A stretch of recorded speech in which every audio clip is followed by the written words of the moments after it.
Hey, here are 5 stupid things I've noticed about the anti-vaccination movement.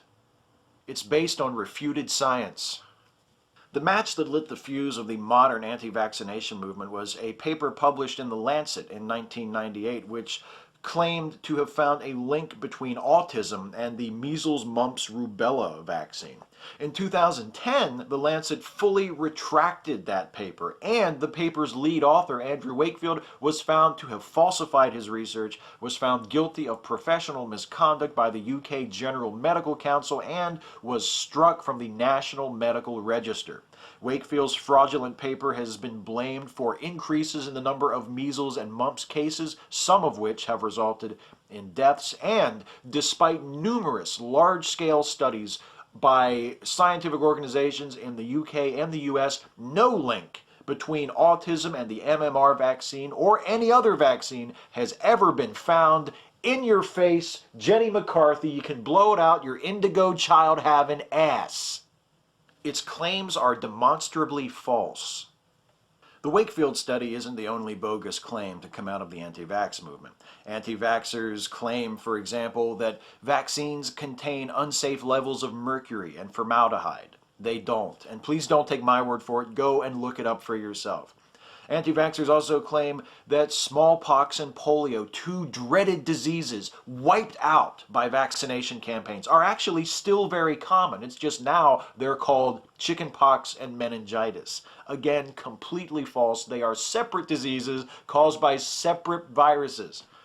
Anti-vaxxers claim that vaccination is dangerous because it causes viruses to mutate. Again, this is completely wrong. Vaccination campaigns can actually wipe out some viruses, the smallpox virus, for example, before they have a chance to mutate. And vaccines for viruses that mutate much faster than that, for instance, the viruses that cause the flu, are regularly reformulated to account for the mutation of the viruses. Lies, lies, lies.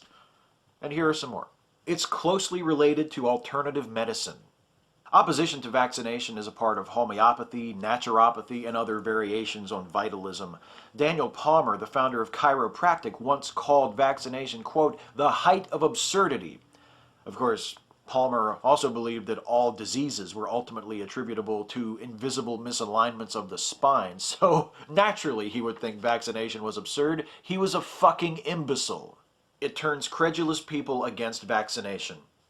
Vaccination is one of the most important and beneficial medical treatments ever devised.